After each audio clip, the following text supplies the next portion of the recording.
हे दोस्तों, एंजेलिना ली जब एक हाई पेइंग जॉब को छोड़कर टीचर बनी तब बच्चों को मैथ्स पढ़ाते पढ़ाते उन्होंने एक बात नोटिस करी। उन्होंने नोटिस करा कि उनके जो सबसे स्ट्रॉन्गेस्ट परफॉर्मिंग बच्चे थे उनके आईक्यू इतने कुछ खास नहीं थे, जबकि जिनके आईक्यू बहुत अच्छे थे, मतलब जो स्मार्टेस्ट स्टूडेंट थे क्लास के, वो लोग इतना ग्रेट परफॉर्मेंस नहीं दे रहे थे पढ़ाई में। तो इस बात ने उन्हें सोच में डाल दिया कि आखिर ऐसा क्यों। अब कई साल बच्चों को पढ़ाने के बाद उन्होंने ये कंक्लूड किया कि एजुकेशन में जो चीज की जरूरत है वो है एक बेटर अंडरस्टैंडिंग की, कि क्या चीज बच्चों को एक्चुअल में मोटिवेट करती है पढ़ने के लिए, और इस बात का साइकोलॉजिकल पर्सपेक्टिव क्या है। देखो, जब बात एजुकेशन की आती है तो आईक्यू एक ऐसी चीज है जो लोग इजीली मेजर कर लेते हैं, पर सच में क्या आईक्यू इंपॉर्टेंट है? वेल, क्या होगा अगर आपको पता चले कि एक्चुअल में बात चाहे एजुकेशन की हो या सक्सेस की, आईक्यू से बढ़ के भी कोई चीज होती है जो दिखाती है कि एक इंसान कितना आगे जाएगा। सो इसी क्वेश्चन के साथ एंजेलिना ने टीचर की जॉब छोड़ी और एक साइकोलॉजिस्ट बन गई। उन्होंने बच्चों को, एडल्ट्स को स्टडी करना स्टार्ट करा जो कि हाई चैलेंजिंग जगह पे काम कर रहे थे, और हर जगह उनका क्वेश्चन सेम ही था कि इस जगह कौन सक्सेसफुल होगा और क्यों। एग्जाम्पल, वो अपनी रिसर्च टीम के साथ वेस्ट पॉइंट मिलिट्री एकेडमी गई। वहां उन्होंने प्रेडिक्ट किया कि कौन से कैडेट्स क्विट कर देंगे और कौन से टिके रहेंगे, हाई पोजीशन पे जाएंगे। ऐसे ही वो नेशनल स्पेलिंग बी चैंपियनशिप में गई। वहां प्रेडिक्ट किया कि कौन से बच्चे आगे तक जाएंगे चैंपियनशिप में। उन्होंने नए टीचर्स पे स्टडी करी जो टफ बच्चों वाले स्कूल में टफ माहौल में टिके रहेंगे या क्विट कर देंगे, और कौन से टीचर सबसे इफेक्टिवली टीचिंग कर पाएंगे। उन्होंने प्राइवेट कंपनीज के साथ भी पार्टनरशिप की, जहां उन्होंने हाई पेइंग सेल्समैन के बारे में प्रेडिक्ट करा कि उनमें से कौन अच्छा करेगा, कौन नहीं, कौन सबसे ज्यादा पैसे कमाएगा और सक्सेसफुल होगा। और ये सारे रिसर्च से, सारी स्टडी से बस एक कैरेक्टरिस्टिक सामने आई जो प्रेडिक्ट करती थी कि एक इंसान सक्सेस होगा या फेलियर बनेगा। सरप्राइजिंगली वो कैरेक्टरिस्टिक सोशल इंटेलिजेंस नहीं थी, गुड लुक्स नहीं थे, आईक्यू नहीं था, बॉडी नहीं था, घर वालों की इनकम, ये सब कुछ नहीं था, बल्कि वो कैरेक्टरिस्टिक थी जिसे ऑथर बोलती हैं ग्रिट। नाउ ग्रिट क्या होता है? वेल, इसे समझने के लिए आप एक्टर विल स्मिथ की ये बात को सुनो।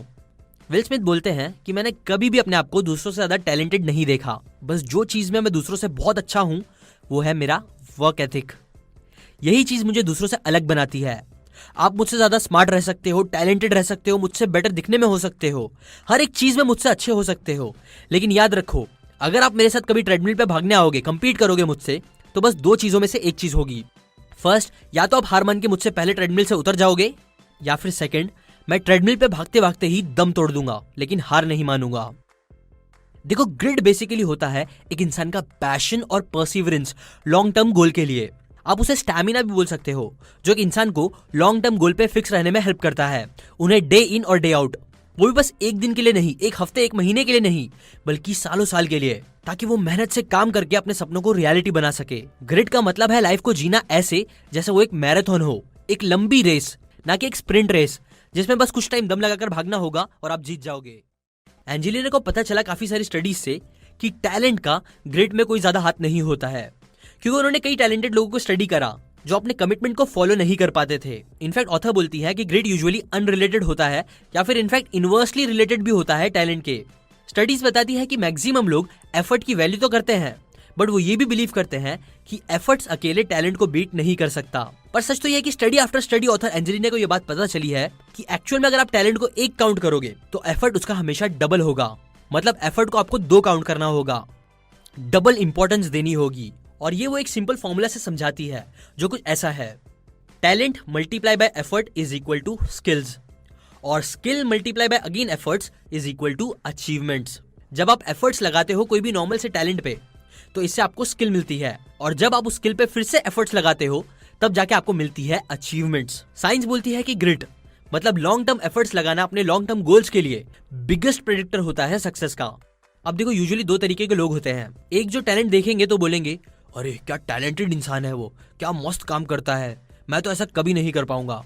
जबकि दूसरी तरफ कुछ लोग होते हैं जो समझते हैं ग्रिड का पावर और उसे अपॉर्चुनिटी समझते हैं, जो समझते हैं कि रिजल्ट्स उनके हाथ में है और वो एफर्ट्स से, मेहनत से खुद को कुछ भी बना सकते हैं, बेटर रिजल्ट्स क्रिएट कर सकते हैं। अब हाँ, ऑब्वियसली हर एक चीज एफर्ट से नहीं जीती जा सकती। एग्जाम्पल, अगर आप बस 5 फुट टॉल हो तो आपके लिए काफी मुश्किल होगा एक एनबीए का चैंपियन बनना, बट एटलीस्ट एफर्ट के साथ आप अपने एरिया में पहले से तो बहुत ज्यादा बेटर बन ही सकते हो, अपनी टीम का बेस्ट तो बन ही सकते हो। इसलिए बस ये याद रखो कि अगर टैलेंट काउंट्स 1 तो एफर्ट काउंट्स 2। नाउ ऐसे ही कई सारी बातें बताती है कि ग्रिटियर बनना बेस्ट होता है, बट प्रॉब्लम यह है कि ग्रिड डेवलप करना इतना आसान नहीं होता। क्विट ना करना, टिके रहना, एफर्ट्स डालते रहना आसान नहीं होता है। बट ऑथर बोलते हैं कि हम इस ग्रिड कैरेक्टरिस्टिक को बेटर बना सकते हैं अगर हम इन 4 एरियाज पे अच्छे से फोकस करें तो। क्योंकि ग्रिड के यूजुअली 4 कंपोनेंट्स होते हैं, जिनमें से फर्स्ट होता है इंटरेस्ट। चार्ल्स डार्विन ने भी एडमिट करा है कि वो बहुत तेज दिमाग वाले इंसान नहीं थे, उनके पास सुपर नेचुरल इंटेलिजेंस नहीं थी जिसने उन्हें साइंस ऑफ नेचर समझने में हेल्प करा। बस उनके पास कुछ था तो वो था एक फैसिनेशन, एक पागल जैसा ऑब्सेसिव इंटरेस्ट क्वेश्चन पूछने का, जो हमेशा उनके दिमाग में चलते रहते थे। वो कुछ भी देखते थे नेचर में तो उससे रिलेटेड क्वेश्चंस पूछते थे अपने आप से और उसके आंसर्स सर्च करते थे। और ये इंटरेस्ट ही वो रीजन था जिसने उन्हें कनेक्शंस दिखाए हर लिविंग थिंग के बीच का। उनका शौक नेचुरल साइंस इस टॉपिक में बहुत ज्यादा था और उनका हमेशा क्वेश्चन पूछते रहने वाले नेचर ने ही थियरी ऑफ एवोल्यूशन को जन्म दिया। सो नाउ आपसे क्वेश्चन आता है कि कौन से क्वेश्चंस आपको फैसिनेट करते हैं, जिसके आंसर्स आप सच में सर्च करना चाहते हो। क्योंकि जब तक आप में इंटरेस्ट होगा तब तक पक्का आप ग्रिटियर बन सकते हो और पक्का कुछ अचीव कर सकते हो। Second, practice and improve. Olympic gold medalist swimmer Rowdy Gaines ने कई बार बोला था कि मैं जीता इसलिए क्योंकि हर दिन जब मैं प्रैक्टिस करता था तो मैं अपने आप को हराने की कोशिश करता था। एग्जाम्पल, जब मेरे कोच मुझे 10 बार 100 मीटर स्विम करने बोलते थे 1.15 सेकंड्स के अंदर, तो मैं पहले दिन वही करता था। बट फिर दूसरे दिन मैं 1.14 सेकंड्स के अंदर स्विम करने की कोशिश करता था। अपने ही रिकॉर्ड को बीट करने की हमेशा कोशिश करता रहता था, एफर्ट्स डालता था और वही चीजें मुझे इतना बेटर बनाया। ऑथर बोलती है कि आपको हमेशा ये एक लाइन अपने आप से बोलनी चाहिए अगर आपको ग्रिटियर बनना है तो, और वो लाइन ये है कि whatever it takes I want to improve. कुछ भी हो जाए मैं इम्प्रूव होके ही रहूंगा, प्रैक्टिस करते ही रहूंगा, बिना इस बात की फिक्र करते हुए कि राइट नाउ मैं कहाँ हूँ। ना इस बात से फर्क पड़ता है कि मैं कितना ग्रेट हूँ, ना इस बात से फर्क पड़ता है कि मैं अभी कितना अच्छा नहीं हूँ। सो अब आप क्वेश्चन पूछो कि कैसे आप प्रैक्टिस करके अपने आप को डेली इंप्रूव कर सकते हो, कौन से एरियाज में प्रैक्टिस कर सकते हो और कैसे। Number 3, purpose.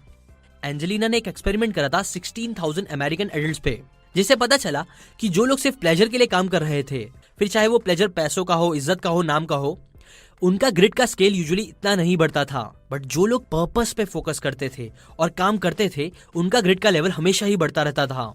एग्जाम्पल, अगर मैं बुक समरीज बस पैसे कमाने के लिए बनाते रहूं, इसलिए क्योंकि यूट्यूब से मुझे बस पैसे मिलते रहे, नाम इज्जत मिलते रहे, तो इससे मेरा ग्रिड का लेवल एक टाइम बाद नहीं बढ़ेगा। लेकिन क्योंकि मेरा भी एक हायर पर्पस है कि मैं चाहता हूं कि लोगों में बुक्स पढ़ने का शौक पैदा हो, लोगों को बुक्स की वैल्यू समझ आए कि कैसे बुक्स उनकी लाइफ बदल सकती है, उनके हर एक प्रॉब्लम का सोल्यूशन देते हुए। तो ये हायर पर्पस मतलब लोगों में बुक्स का शौक पैदा करना, उनकी मेंटालिटी बदलना, एटलीस्ट 1% उनकी लाइफ में चेंजेस लाना, ये मेरा पर्पस मुझे हमेशा अपने ग्रिड को इंप्रूव करने में हेल्प करेगा। इसलिए आप भी अपने आप से पूछो कि ऐसा क्या काम आप कर सकते हो जो आपसे बढ़कर हो, ऐसा काम जो आपको दुनिया के लिए कुछ अच्छा करवाए। क्योंकि जब आप वो काम करोगे तब बहुत ज्यादा चांस है कि आप ग्रेटियर बनोगे और सक्सेसफुल भी। 4th, hope. ग्रोथ माइंडसेट जो स्टैनफोर्ड यूनिवर्सिटी के कैरल ड्वेक ने लाया था, जो और कुछ नहीं बस एक बिलीव है कि हमारी कुछ भी सीखने की एबिलिटी फिक्स नहीं होती, बल्कि वो चेंज होती है आपके एफर्ट्स के थ्रू। जब लोग पढ़ते हैं, सीखते हैं ब्रेन के बारे में, तो उन्हें पता चलता है कि कैसे चैलेंज करना ब्रेन को ग्रो करता है। तो ये एक चीज उन्हें और ज्यादा लाइकली कर देती है कि वो परसिवरेंस दिखाएंगे फेलियर के बाद भी, क्योंकि इससे उन्हें ये समझ आएगा कि फेलियर परमानेंट चीज नहीं होती है और चेंज हो सकती है। बिल मैकनैप जो सीईओ थे वैनगार्ड कंपनी के, जो वर्ल्ड सेकंड लार्जेस्ट कंपनी है म्यूचुअल फंड्स प्रोवाइड करने की, उन्होंने कई सारे लीडर्स के इंटरव्यू लिए जो वैनगार्ड कंपनी में काफी सक्सेसफुल थे, और उनके भी इंटरव्यूज लिए जो नहीं थे, जिससे उन्हें पता चला कि लॉन्ग टर्म सक्सेस जिन लीडर्स को मिल रही थी, उनके बिलीव्स अनसक्सेसफुल लोगों से काफी अलग थे।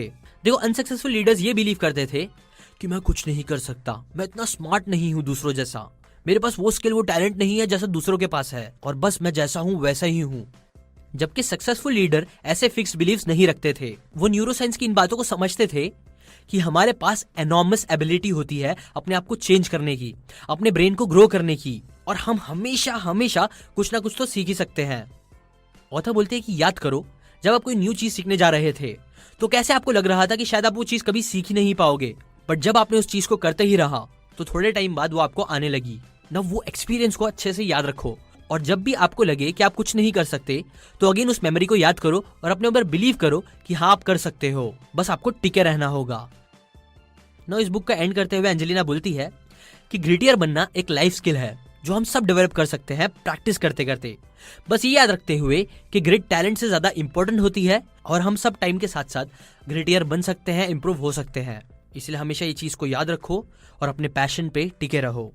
नो, जैसे कि आपको समझ में आ ही गया होगा, सक्सेसफुल होने के लिए आपका ग्रिटियर होना जरूरी है, आपके अंदर ग्रिट की कैरेक्टरिस्टिक होना जरूरी है। और ग्रिट बनती है सिर्फ 2 चीजों से, एक है आपका पैशन और दूसरा परसिवरेंस, मतलब उस पैशन पे परसिवरेंस के साथ काम करना, मेहनत करना। बस इतना ही। लाइक, कमेंट, शेयर और सबसे मेन सब्सक्राइब करके बेल आइकन दबाओ। ऐसे